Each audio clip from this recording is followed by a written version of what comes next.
امت کا ایک طبقہ وہ ہے جو رمضان کی توہین کر رہا ہے، ان کا حال تو بالکل الگ ہے۔ چنانچہ جو رمضان کے متعلق کمنٹس پاس کرتے ہیں، رمضان کے متعلق اللہ کے متعلق گستاخی کے جملے بولتے ہیں، یا زبان سے تو کچھ نہیں بولتے ہیں، مگر طرز عمل ہمارا کیا ہے؟ طرز عمل ہمارا یہ ہے کہ ہوٹل کھلے ہوئے رہیں گے، لوگ اندر جا کر کے کھائیں گے، زیادہ سے زیادہ باہر سے پردہ لٹکائیں گے۔ تو ہوٹل والا کو ہے احترام رمضان کے خلاف ہوٹل کھولے ہوئے ہے، اندر جا کر کھانے والا جو ہے احترام رمضان کے خلاف کھا رہا ہے۔ جن گھروں میں خواتین کو روزہ چھوڑنے کی اجازت ہے، ان کے لیے اسلام کا حکم یہ ہے کہ اگر آپ کو روزہ چھوڑنے کی اجازت ہے اور آپ کو کھانے پینے کی اجازت ہے تو چھپ کر کے اس طرح سے کھاؤ کہ تمہارے بچوں کو بھی پتہ نہیں چلنا چاہیے ہماری ماما نے آج کچھ کھایا۔ جن بچوں کو روزہ نہیں رکھنا ہے، احترام رمضان کا تقاضا یہ ہے کہ ان کے ہاتھ میں بھی کھانے پینے کی کوئی چیز نہیں ہونی چاہیے۔ وہ جب سکول جا رہے ہوں گے ان کو کہنا بیٹا آج رمضان ہے، آپ کوئی چیز کھانے پینے کے سکول ساتھ نہیں لے جائیں گے، نہ آپ کو چاکلیٹیں ملیں گی، نہ کرکرے اور لیز ملیں گے، نہ آپ کو اور کچھ نہیں۔ آپ صبح کو یہاں سے کھا کر جائیں گے اور شام کو واپس آ کر کھائیں گے، اور دن میں کوئی کچھ نہیں کھانا کیونکہ آپ رمضان ہے۔ احترام رمضان کا تقاضا یہ ہے۔ چھوٹے بچے اگر کہتے ہیں جی ہم بھی روزہ رکھیں گے، والدین کو نہیں روکنا چاہیے، ان کو روزہ رکھنے دو۔ ماں باپ کہتے ہیں نانا تم کو پیاس لگے گی، تم کمزور ہو جاؤ گے، کچھ نہیں ہوگا، بچے کو روزہ رکھنے دیں، اور جب اس کو دن میں پیاس لگے گی آپ اس کو کہیں گے تم چھوٹے ہو، تمہارا روزہ اس وقت ختم ہو گیا، تم اس وقت افطار کرو۔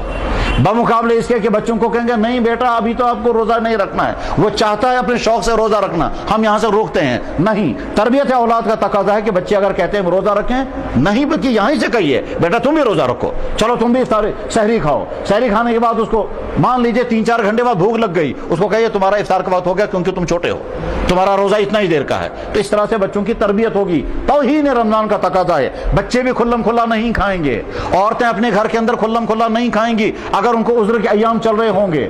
ہوٹل بند ہو جانے چاہیے، لوگ ہوٹلوں میں اندر نہیں، دفتروں کے اندر کھانے پینے کے چیز۔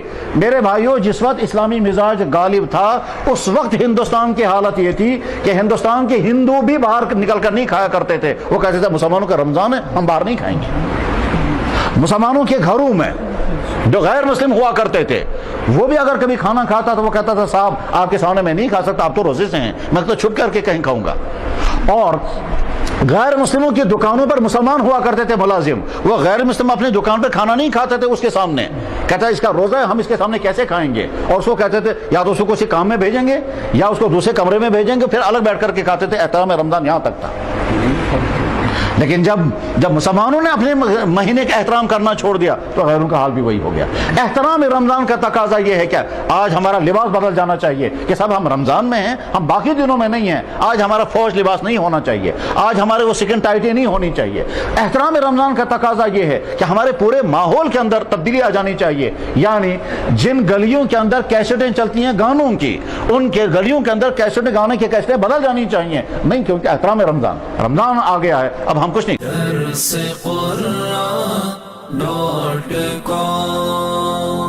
www.darsequran.com